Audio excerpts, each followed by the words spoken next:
দর্শক শুভেচ্ছা সহ শুরু করছি Channel i round table power by Swapno. দর্শক আমরা রাউন্ড টেবিলে যে বিষয়গুলো নিয়ে যে বিষয়ে আমরা কথা বলবো সেটি সৌদি বাংলাদেশ বাণিজ্য বিনিয়োগ সম্ভাবনা, এবং এই সম্ভাবনা আমরা এত বছর ধরে কতটুকু কাজে লাগাতে পারলাম, কেন পারলাম না, এই বিষয়গুলো নিয়ে কথা বলার জন্য স্টুডিওতে আজকে আমাদের সঙ্গে 4 জন বিশিষ্ট অতিথি রয়েছেন। আমি পরিচয় করিয়ে দিয়ে শুরু করতে চাই আলোচনা। আমার ঠিক বায়ে আছেন কাজী সালিমুল হক কামাল, সাবেক সংসদ সদস্য, চেয়ারম্যান জিকিউ গ্রুপ। তারপর রয়েছেন আশরাফুল হক চৌধুরী, সভাপতি Saudi Arab Bangladesh chamber of commerce and industry. আমার বায়ে আছেন doctor M Masrur Riaz, policy এক্সচেঞ্জের চেয়ারম্যান, অর্থনীতিবিদ। তারপরে রয়েছেন উলকাসেমির প্রতিষ্ঠাতা, সিইও এবং প্রেসিডেন্ট মোহাম্মদ এনায়েতুর রহমান। আপনাদের সকলকে এই আলোচনায় স্বাগত জানিয়ে শুরু করতে চাই।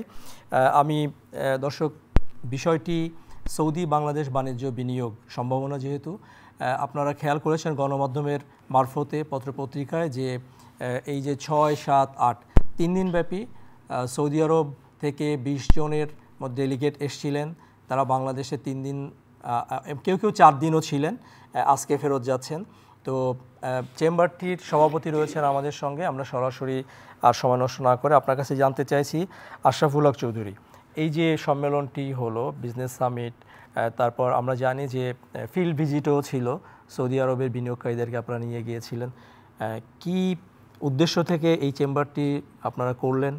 আপনাদের বাংলাদেশের ব্যবসায়ীদের থেকে সাড়া কেমন পেলেন? আপনার এক্সপেকটেশন কি? আমি যদি বলতে হয় প্রথম থেকে আমাদের এই সম্মেলনের প্রাপ্তির ব্যাপারটা আমি একটু বলতে চাই, আমরা কি পেলাম। আমার মূলত এখানে যে জিনিসটা আপনাদের কাছে তুলে ধরতে চাই, আমরা খুব কম সময়ে, খুব অল্প সময়ে আমরা এই বিজনেস সামিট অর্গানাইজ করেছি, এবং এই অল্প সময়ের মধ্যে আমাদের যে এক্সপেকটেশন ছিল তার থেকে বহু বেশি আমরা অর্জন করেছি মহান আল্লাহ তাআলার অসীম রহমতে। আমাদের এখানে বিশেষত 4টি খাতে আমি মনে করি আমাদের প্রাপ্তি হয়েছে।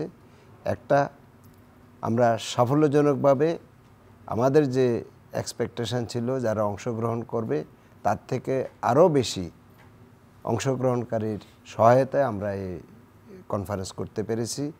2 নম্বর হচ্ছে, আমাদের এখানে যারা অংশগ্রহণ করেছেন ওনাদের প্রত্যেকের একটা সুন্দর আগ্রহ এবং উৎসাহ ছিল যে কিভাবে সৌদি আরবের সাথে ব্যবসা বাণিজ্য করা যায়।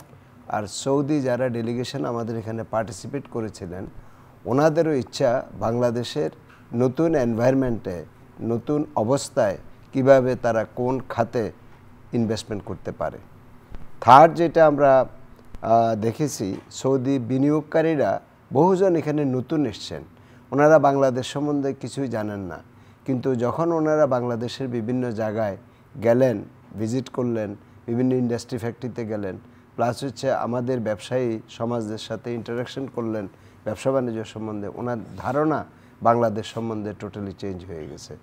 আর 4 নম্বর যেটা আমি মনে করি, এই যে আমাদের যে একটা রিলিজিয়াস বন্ডিং, এবং বাংলাদেশের মানুষ হজ এবং উমরাতে আপনি জানেন সৌদি আরব যায়, এদের যে একটা যে সহানুভূতিশীল সৌহার্দ্যপূর্ণ ভাব এবং হসপিটালিটি টুয়ার্ডস সৌদি ডেলিগেটস, এটাও কিন্তু আমরা অর্জন করতে পেরেছি, ওনাদের আস্থা অর্জন করতে পেরেছি, আমি এটা মনে করি। জি, আমি একটু বিনিয়োগ, তাদের যে সম্ভাবনার এটা বিষয়ে আপনার কাছে জানতে চাইব। আমাদের সঙ্গে সৌদি আরব বাংলাদেশ চেম্বারের একজন পরিচালক এবং বাংলাদেশের সেমিকন্ডাক্টর ইন্ডাস্ট্রি পাইনিয়ার বলবো আমি, মোহাম্মদ এনায়েতুর রহমান। আপনি ছিলেন সম্মেলনে, 3 দিনই আপনি ছিলেন। আপনার কাছে সম্ভাবনার জায়গাটা কোনটা? আমি আসতেছি সেমিকন্ডাক্টর ইন্ডাস্ট্রি থেকে। আমি যেটা অবজার্ভ করলাম যে দীর্ঘদিন ধরে আমরা সৌদি আরবের সাথে আমাদের মোস্টলি লেবার বা ধরেন ওমরা হজ এগুলো নিয়ে আমাদের ট্রেড হয়েছে।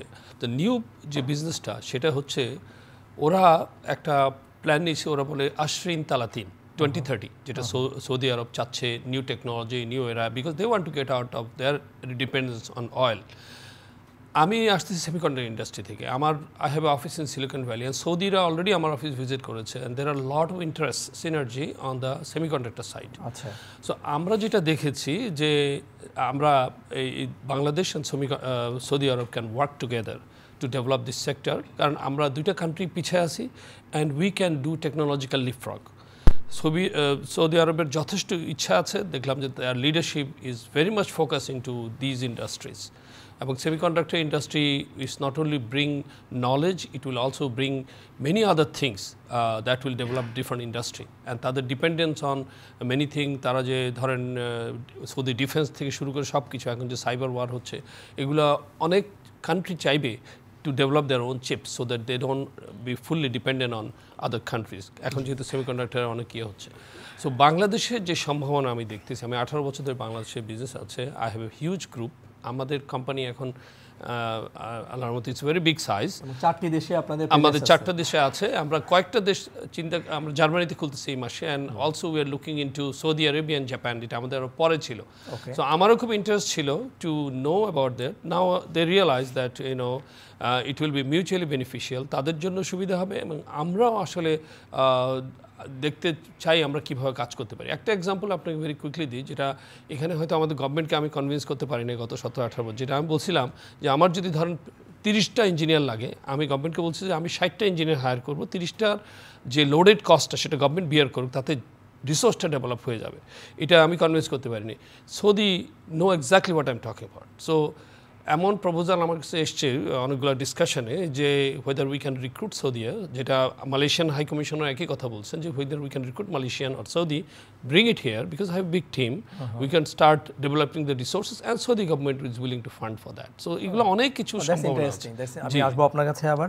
ডক্টর এম মাসুর রিয়াজ, আপনি এই কনফারেন্সে একটি পেপার প্রেজেন্ট করেছিলেন, এবং আমি জানি যে পররাষ্ট্র মন্ত্রণালয়ের হয়েও আপনি সৌদি আরব নিয়ে কাজ করেছেন। আপনার এক্সপেরিয়েন্সটা কেমন ছিল এই সামিটে, এবং আপনার কাছে কি আমাদের পসিবিলিটির জায়গা কি মনে হয়েছে? ধন্যবাদ রিজভী ভাই।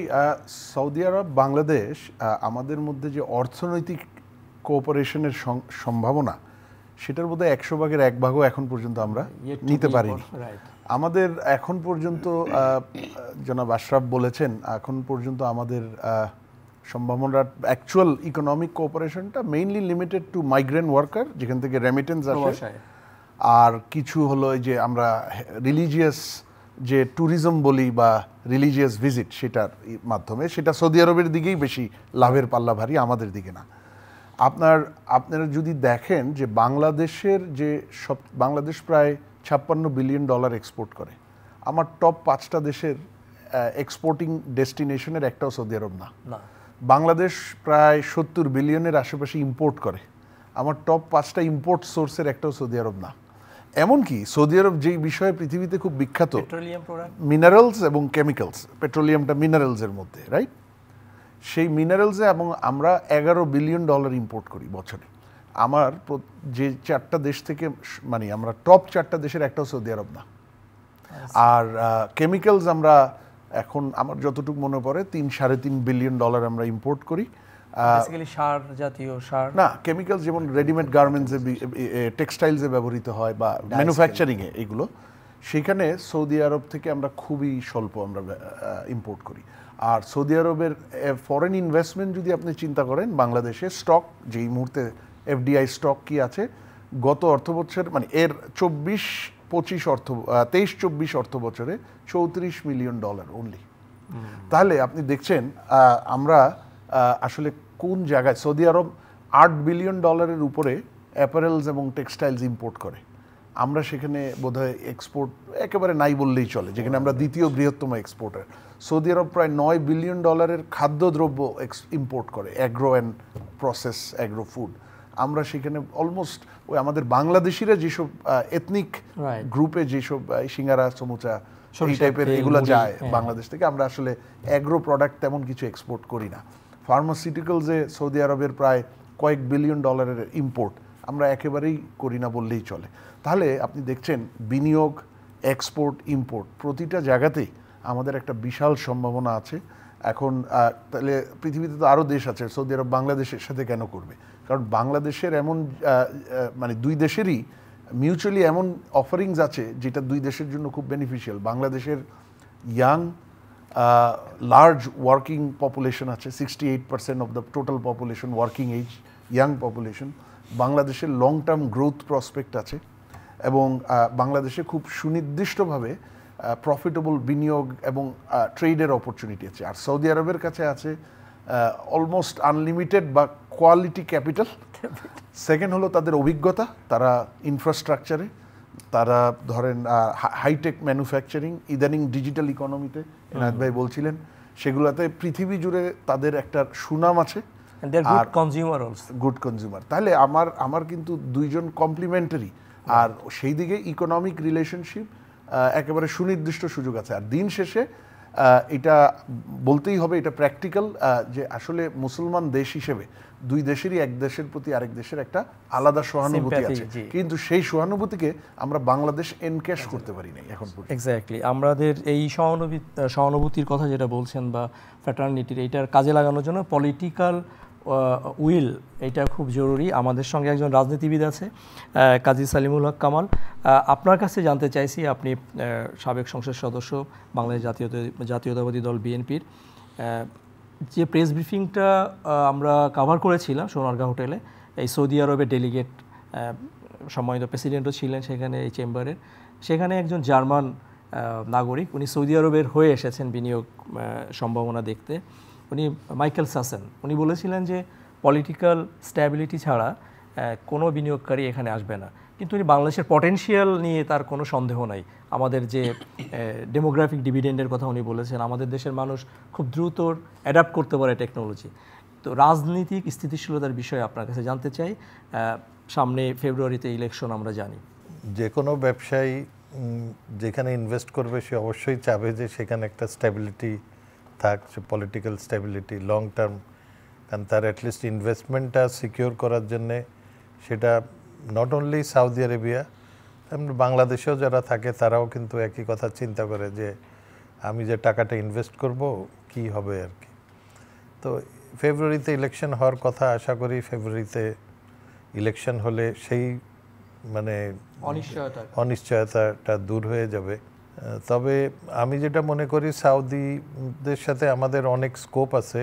উনি যে কথাটা বললেন যে কি বলে, Saudi is a very capital rich, আর তারা এখন অনেক হাইটেক হয়ে গেছে। যদিও আমরা সাউদিকে একসময় অন্যরকম চোখে দেখতাম, বাট সেটা এখন নাই। তো আর তারা যেহেতু ব্যবসায়ী মানুষ, তারা যদি এখানে লাভ পায় তাহলে তারা অবশ্যই আসবে। বাট ওই যে বললাম যে তার ইনভেস্টমেন্টটা গ্যারান্টেড তারা চায়। এর জন্য আমাদের খালি পলিটিক্যাল স্ট্যাবিলিটি দেখলে তো হবে না, আমাদের ল অ্যান্ড অর্ডারটা যাতে থাকে। মানুষ মিডল ইস্টে এত কেন যাচ্ছে, অনেক, যেরকম বিশেষ করে দুবাই, ইউএইতে অনেক লোক, ইউরোপ আমেরিকার থেকে অনেক মিলেনিয়াররা they are moving to Dubai, because ওখানে ট্যাক্স কম, ইনকাম ট্যাক্স রেট কম, ওখানে secured life, rule of law, মোটামুটি রুল অফ ল আছে, সিকিউরিটিটা আছে। আমি যদি ওইটা না দিতে পারি, আমি এখানে একজন বিদেশি আসুক বা আমরা বাংলাদেশিরাই যদি বলি, একটা জমি কিনতে গেলে এখনও সেই জমির ভিতরে লিটিগেশন থেকে যেতেছে। বিদেশি অনেকেই আসতেছে। আপনার যে কিছুদিন আগে পড়তেছিলাম, একটা জাপানিজ যে পেন্ট কোম্পানি বাংলাদেশের কার সাথে পার্টনারশিপে করে এখন কি ফ্রড ফর্জারি হয়ে তারা এখন মানে দে আর থিঙ্কিং যে এটাকে whether they did the right decision investing here আর কি। তো এইখানে আমাদের আইনগুলো আগে ঠিক করতে হবে। সমস্ত আইন মানে যত আইন আছে, it has to be very easy. Government যদি আপনাকে সাপোর্ট না দেয়, আর একটা জিনিস থাকতে হবে, উইচ এভার গভর্নমেন্ট কামস, যেন ওই ফরেনারদের জন্যে, বা ফরেনার বলে না, যে কোনো ব্যবসায়ীদের জন্যে, কারণ তারাই কিন্তু আমাকে জব দিচ্ছে, দে আর দ্য জব মানে ক্রিয়েটার, হ্যাঁ জব। হ্যাঁ, আমাদের এখন সবচেয়ে বেশি দরকার যেটা হলো জব ক্রিয়েশন। তো জব ক্রিয়েশন ব্যবসায়ীরা করতেছে, সেটা আমাদের বাংলাদেশিরাই করুক আর বিদেশিরাই করুক, যারাই করুক তারা করবে আর কি। তো আমরা যদি সিকিউরিটি তাদেরকে দেই, আমাদের যদি আইন স্বচ্ছ করে দিই, ইজ অফ ডুইং বিজনেস, যেটা আমরা এখনও পৃথিবীর অনেক দেশের থেকে অনেক পিছিয়ে আছি। আমি যে আশরাফ ভাইয়ের কাছ থেকেই শুনতেছিলাম, ওনার 6 মাস লাগছে এই চেম্বার করতে, বিভিন্ন অফিস ঘুরে ঘুরে, মানে এই কাগজ দাও, সেই কাগজ দাও, অমুক দাও। তো একজন বাংলাদেশি ন্যাশনালও একটা চেম্বার করবে, তাতে যদি অবস্থা হয়, তো বিদেশিরা যখন আসে তখন তো তাদের এইটা যদি আমরা ইজি না করি তাহলে হবে না আর কি। কিন্তু আমার একটু সম্পূরক প্রশ্ন, এই যে ইজি করার কাজটা তো রাজনীতিবিদদের দায়, আমরা তো আপনাদের ওপরই ভরসা করি, আর সামনে আপনারা যদি নির্বাচিত হয়ে আসেন আপনার দলের তরফ থেকে মানে আপনার পজিশনিংটা একটু জানতে চাই। আসলে বাস্তব হচ্ছে যে আমরা যতই বলি যে রাজনীতিবিদরা, কিন্তু আমাদের দেশে তো সমস্ত কিছু ব্যুরোক্রেটরা করে। ফাইল কোনো রাজনীতিবিদ তো আর যখন একটা চিঠি যায় রাজনীতিবিদের কাছে তো যায় না, যাবে তো প্রথমে ওই যে সেই আপনার ধরেন একজন নিচের ডিএসের কাছ থেকে তার বা কেরানির কাছ থেকে, তারপরে আস্তে আস্তে আস্তে উপরে উঠতে থাকবে। তো যতদিন পর্যন্ত আমরা এই নোক্তা দেয়া বা যদি বলি এই যেটাকে বলে কি বলবো ডিসক্রিশনারি পাওয়ার, জি, যদি আইনটা যদি স্বচ্ছ থাকে, যে আইন স্বচ্ছ আছে এইভাবে আছে এইভাবে হয়ে যাবে, জমা দিলেই হয়ে যাবে, যাতে কেউ নোক্তা দেওয়ার কোনো সুযোগ না থাকে আর কি। আর নোক্তাটা দেয় কেন সেটা আমরা সবাই জানি আর কি। তো এই জন্যে বললাম বারে বারে আমি বলতেছি আইনটা যদি আপনার স্বচ্ছ থাকে, আপনার ইনকাম ট্যাক্স নিয়ে ভ্যাট নিয়ে আপনি সবাই তো অতিষ্ঠ, কারণ আপনি সমস্ত জায়গা তাদেরকে খুশি করতে ডিসক্রিশনারি পাওয়ার দিয়ে রাখছেন একজন অফিসারকে। আর এখন আইন এমনভাবে করছে যে মনে করেন আপনি 1 কোটি টাকা প্রফিট দেখা ইনকাম ট্যাক্স রিটার্ন দিলেন, আপনি ডিসিটিকে খুশি করলেন না, উনি এটাকে বাড়ায় 2 কোটি টাকা করে দিতে পারে, আপনাকে ডিজেলাও করে। এই যখন এই 2 কোটি টাকা করবে আপনাকে এর 10% জমা দিয়ে তারপরে আপনাকে আপিল করতে হবে। জি, তা আপনি তখন চিন্তা করেন যে ভাই আমি তো উনিকে খুশি না করলে আমার তো মানে 10 লাখ টাকা সরকারের ঘরে জমা দিয়ে তারপরে আপিল করতে হবে, তো আমি তাহলে তাকে খুশি করি আর কি। এইগুলো তো বাঙালিরা হয়তো, আমরা বাংলাদেশের লোক হয়তো মেনে নিচ্ছে, বিদেশিরা তো এই করে তার টাকা ইনভেস্ট করতে। এক্স্যাক্টলি একদম ঠিক কথা বলেছেন জনাব মাসরুর রিয়াজ। আপনি এই বিষয়গুলো নিয়ে গবেষণা করেন দীর্ঘদিন ধরে, এনবিআর এর যে ইস্যুগুলো জনাব কামাল বলেছেন, আমরা তো একটা সুযোগ পেয়েছিলাম, মানে ইনফ্যাক্ট আমি এই ইন্টারিম গভর্নমেন্টের কথা বলছি যে নোক্তা বসানো থেকে আমরা রেহাই পাবো, আমরা কি সুযোগটা কতটুকু কাজে লাগালাম? আনফর্চুনেটলি খুব বেশি কাজে লাগাতে পারিনি। গত 14 মাসে দেখেন, আসলে অগাস্ট 24-এর পরবর্তী আমি মনে করি বাংলাদেশের 3টা খুব বড় প্রায়োরিটির উপর বাংলাদেশ আশা করেছিল, এখনও আছে এবং ওই দিকেই আগানো প্রয়োজন। একটা হলো ডেমোক্রেটিক ট্রানজিশন, ডেমোক্রেসি হারিয়ে গেছিল, সেটা ইলেকশন যদি হয় আমরা তার মাধ্যমে সেইটার দিকে যাব। দ্বিতীয় হলো ইকোনমিক স্টেবিলাইজেশন, কারণ ইকোনমি একেবারেই ভেঙে পড়ছিল মাসে মাসে 2022 সাল থেকে শুরু করে, তার আগেও অনেক প্রবলেম ছিল, সেগুলো ফাইনালি এক জায়গায় এসে 22 সাল থেকে এক্সপ্লোড করেছে, ম্যাক্রো ইকোনমি একেবারেই ভেঙে পড়েছিল, সেটার স্টেবিলাইজেশন এবং আস্তে আস্তে গ্রোথে রিটার্ন করা। আর থার্ড হলো গভর্নেন্স রেস্টোরেশন, সুশাসন পুনঃপ্রতিষ্ঠা। এই যে জনাব কামাল সাহেব যে চমৎকার বললেন নোক্তা লাগানো বা বিভিন্ন রেগুলেটরি হ্যাসেল, এগুলো কিন্তু একদিকে ইকোনমিক স্টেবিলাইজেশনের সাথে জড়িত বা গ্রোথ ফিরিয়ে আনার সাথে জড়িত, আরেকদিকে গভর্নেন্সের সাথে জড়িত, ইকোনমিক গভর্নেন্স। তো সেই জায়গায় আমি বলবো যে 14 মাসে যেটা একটা কাজ ভালো হয়েছে, লুটপাট হচ্ছিল ব্যাংকিংয়ে, এনার্জিতে, ইভেন আমি বলবো পাবলিক সেক্টর প্রজেক্ট নেওয়া, এগুলো মানে ডেভেলপমেন্ট প্রজেক্ট, এবং ওই লুটপাটের টাকাগুলাই সাইফনিং হচ্ছিল, মানে ক্রস বর্ডার ইলিসিট ফ্লো যেটা, সেই জায়গাটা মানে বন্ধ হয়েছে।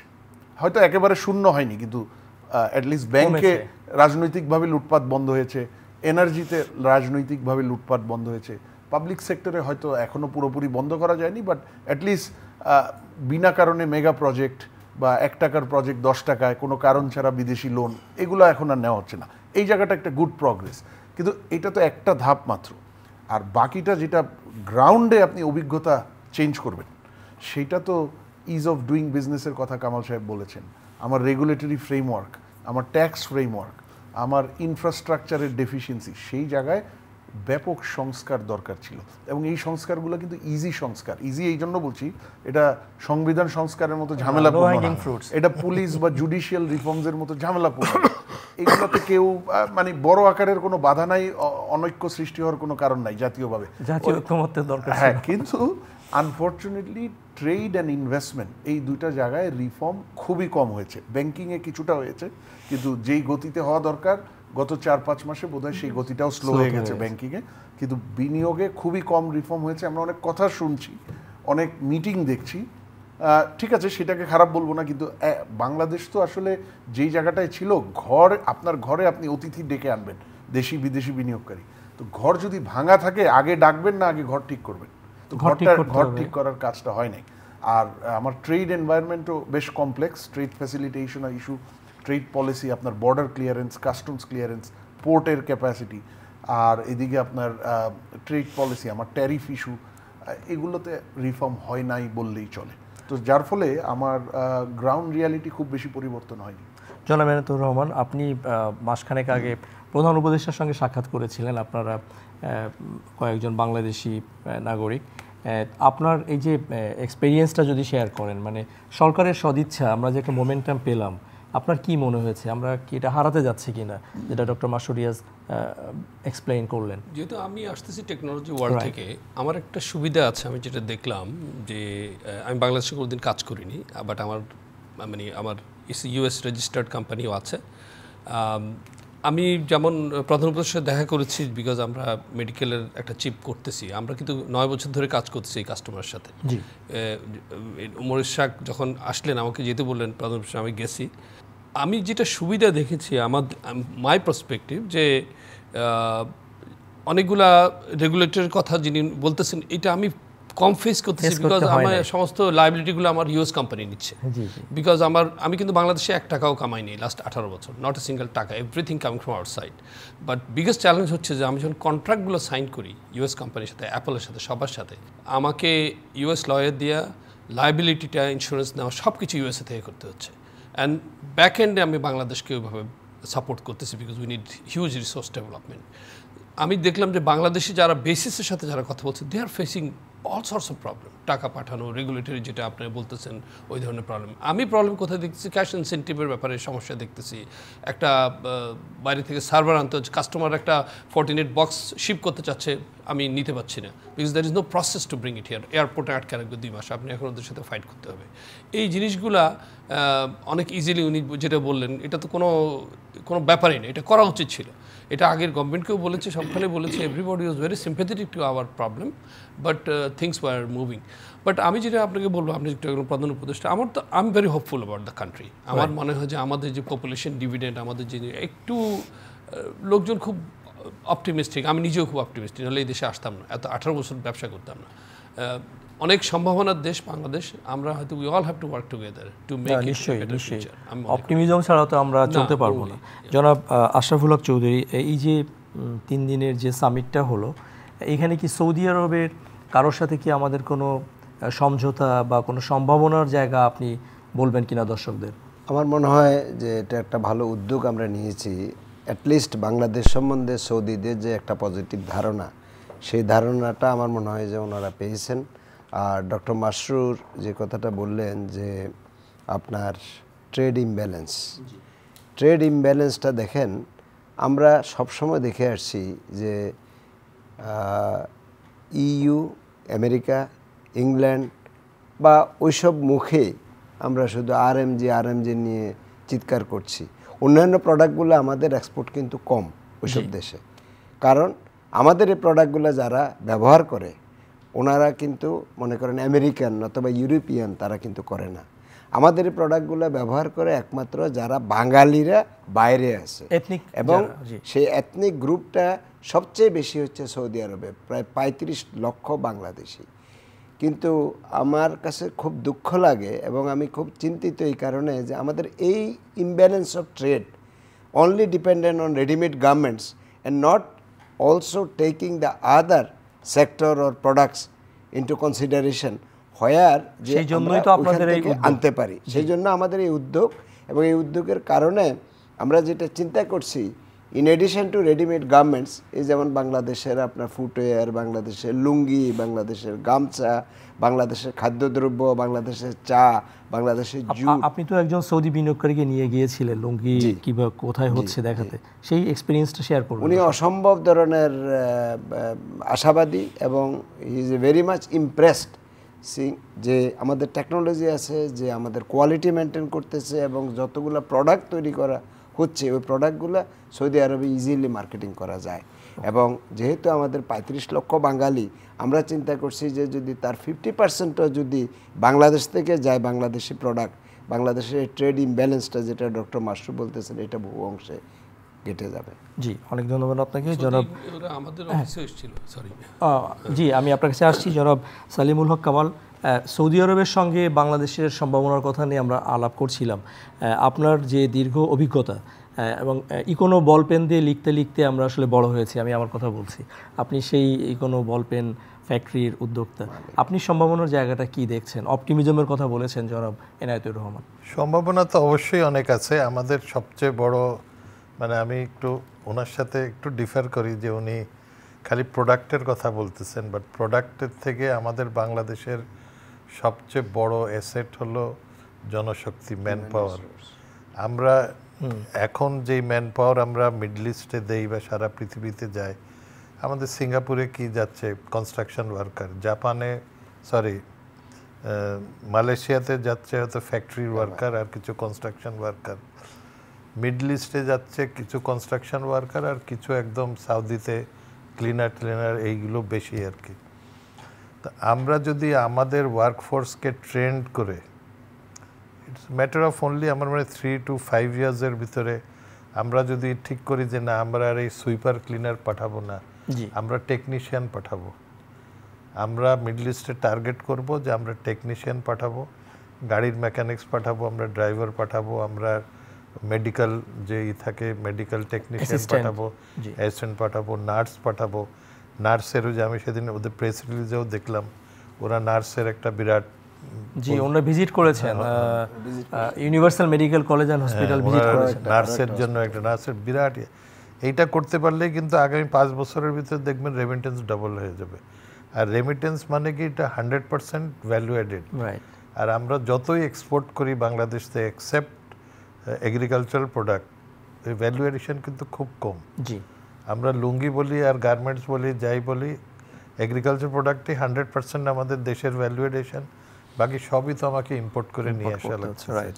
তো সেই জন্য আমাদের ওইটা থাকা উচিত। সরকারের একটা, যে কোনো সরকার, এই সরকার করুক পরের সরকার করুক, টার্গেট থাকতে। আমি কিছুদিন আগে একটা আর্টিকেল পড়তেছিলাম যে ইথিওপিয়াতে একসময় আমরা, ইথিওপিয়া মানে হলো যে দুর্ভিক্ষ আমরা চিন্তা করতাম। Ethiopia has taken a target যে আগামী 5 বছরের ভিতরে মানে তারা 5 লক্ষ মানে কাজের লোক মিডল ইস্টে পাঠাবে, মহিলা। এবং ওদের গভর্নমেন্ট পেপারে অ্যাডভার্টাইজ দিছে যে তারা গ্র্যাজুয়েট লোক চায় এবং গভর্নমেন্ট থেকে তাদেরকে 3 মাস না 6 মাসের ট্রেনিং দিচ্ছে, আরবি ভাষা শেখাচ্ছে, গভর্নমেন্ট রেখে দিয়ে ফ্রি আরবি ভাষা শেখাচ্ছে, হাউ টু ইউজ কাপড় কিরম করে ইস্ত্রি করতে হয়, ভ্যাকিউম মেশিন কিরম করে চালাতে হয়, ডিশ ওয়াশার কিরম করে, হাউসহোল্ড চোরস যত ডিশ ওয়াশার কিরম করে চালাতে হয়, আমরা পুরা মানে ইলেকট্রিক রেঞ্জ টেঞ্জ ওভেন টোভেন কীভাবে সব কিছু ট্রেন করে।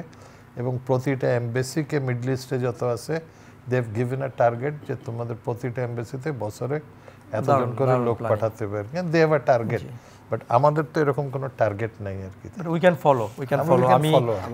আমি আপনার কাছে আসবো, আমরা শেষ করবো। আমি জনাব এনায়েতুর রহমান, আপনি বলছিলেন উল কাসিমি ভিজিটের কথা, একই সাথে টেটন নামে একটি আপনাদের সিস্টার কনসার্ন, তাদের সঙ্গেও বিনিয়োগকারীদের বেশ আমি শুনেছিলাম এমইউ এর কথা, আপনি যদি শেয়ার করেন। রাইট, সো আমাদের অফিসে উইদাউট নোটিস সারপ্রাইজ ভিজিট আর কি, ওনারা হঠাৎ চলে আসছেন। মানে আমি জাস্ট বাড়ি থেকে আসলাম 10টা 11টা ওনারা শো আপ করছে আমার অফিসে।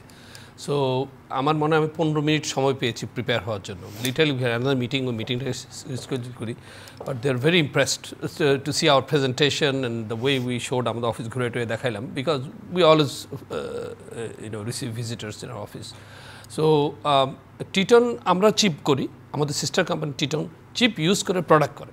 So we have different product. So আমরা সৌদিদের দেখিয়েছি একটা ইকেজির একটা প্রোডাক্ট যেটা ভেরি কস্ট এফেক্টিভ, বাট যেটা মানে আপনার হার্টবিট মনিটর করতে পারবে এবং এটা মানে আপনি খুব সস্তায় লোকজনকে দিতে পারবেন।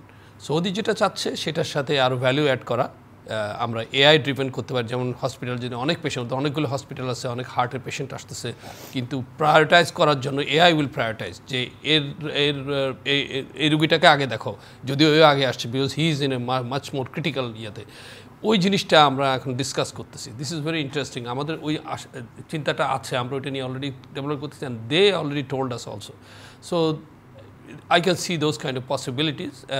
I actually learned a lot. যে প্রোডাক্টের ব্যাপারে ওদের যথেষ্ট ইন্টারেস্ট আছে। আমরা আরও অনেকগুলো প্রোডাক্ট শো করেছি যেগুলো ওরা they really want to buy. এটা আসলে আমরা কখনো একটা সুখবর আমরা জানলাম। রাইট, ডক্টর রিয়াজ, আপনি যদি কিছু অ্যাড করতে চান আমরা শেষ করব। না, আমি বলবো যে সম্ভাবনা, বাংলাদেশের সম্ভাবনা তো অপরিসীম। সৌদি বাংলাদেশ কিছু ভালো ভিত্তি আছে এবং তার উপর সেই ভিত্তির উপর বিল্ড অন করতে আমাদের স্পেসিফিক সুযোগ আছে, ট্রেডে আছে, সার্ভিস এবং মার্চেন্ডাইজ ট্রেড দুটোই, আর ইনভেস্টমেন্টে আছে, আর হিউম্যান রিসোর্স যেটা, সেখানে আমরা এই মুহূর্তে অনলি আমাদের 22%, টোটাল আমাদের 70 লাখের মতো বাংলাদেশি মাইগ্রেন্ট ওয়ার্কার হিসেবে আছে, মাত্র 22% স্কিল আর সেমি স্কিল ক্যাটাগরিতে পড়ে, বাকি সবাই আনস্কিল। তো সেই জায়গায় যদি জনাব কামাল সাহেবের সাথে আমি একযোগে বলতে চাই, আমরা যদি স্কিল এনহ্যান্সমেন্ট এবং টার্গেটেড প্লেসমেন্টে যাই, আমার রেমিটেন্স এবং এমপ্লয়মেন্ট দুইটাই ব্যাপকভাবে ভালো করবে, কিন্তু আমাকে খুব সুনির্দিষ্ট টার্গেট ধরে টাইম বাউন্ড এগিয়ে যেতে হবে। We can follow Ethiopia even. জনাব আশরাফুল হক চৌধুরী, আমার মনে হয় কামাল ভাই যে কথা বলছেন এবং ডক্টর মাসরুর যে কথা বলেছেন, ওনাদের সাথে আমরা একমত। যদিও আমরা অন্য প্রোডাক্টগুলোর কথা বলেছি, human resource is the main important. এবং যেটা কামাল ভাই বলছিলেন যে আপনার শিক্ষিত হিউম্যান রিসোর্স, আমরা ওইটাকেই এখন টার্গেট করছি যে কিভাবে শিক্ষিত হিউম্যান রিসোর্স করা যায়। এবং সৌদিদের সাথে যে কথা আমাদের হয়েছে যে ওনারা হয়তো জয়েন্ট কারিকুলা অথবা ট্রেনিং প্রোগ্রাম ওনারা এগুলা অর্গানাইজ করবেন বাংলাদেশে, সো দ্যাট ওনাদের কালচার, ওনাদের রিলিজিয়ান এবং ওনাদের যে ধরনের ভাবধারা বা যেগুলো প্রয়োজন সেগুলো আমাদের বাঙালিরা শিখতে পারে। আমাদের এখানে 3টা জিনিস নিয়ে আমরা কাজ করব নেক্সট 6 মান্থসে। এটা আমাদের আগামী 6 মাসের জন্য আমাদের এটা প্ল্যান। সেটা হলো যে হিউম্যান এক্সপোর্টটা আমরা বর্তমান যে পর্যায়ে আছে তার ডবল করা আগামী 5 বছরের ভিতরে। 2 নম্বর যেটা হচ্ছে আমাদের এক্সপোর্ট আর্নিংটা, এটা আমাদের বর্তমানে যে পর্যায়ে আছে ডক্টর মাসরুর বললেন খুবই কম, এটাকে আমরা 3 গুণ করার চেষ্টা করব। আর আরেকটা হচ্ছে যে রিমিটেন্স যে পর্যায়ে সৌদি আরব থেকে আমাদের দেশে আসছে, আমরা চিন্তা করব আমরা যদি স্কিল ম্যান পাওয়ার পাঠাতে পারি তাহলে আমরা আমাদের রিমিটেন্স ডবল করতে পারবো। এটার জন্য দরকার একটা সুষ্ঠু নীতি, সরকারের পরিকল্পনা, এবং এই জিনিসটা যেন পার্মানেন্ট যেন আপনার আমাদের চলার সাথী হয়, সেটা আমরা সরকার থেকে আশা করব। অনেক ধন্যবাদ আপনাদেরকে, আপনাদের সবার প্রতি কৃতজ্ঞতা জানাচ্ছি আমাদেরকে চ্যানেল আই স্টুডিওতে এসে এই বিষয়গুলো নিয়ে কথা বলার জন্য। এবং আমরাও আপনাদের মতো আশাবাদী হতে চাই, আশাবাদী হয়েই শেষ করব আজকের এই রাউন্ড টেবিল, যেটা ইথিওপিয়ার এক্সপেরিয়েন্স জনাব কাজী সালিমুল হক কামাল শেয়ার করেছেন আমাদের সঙ্গে।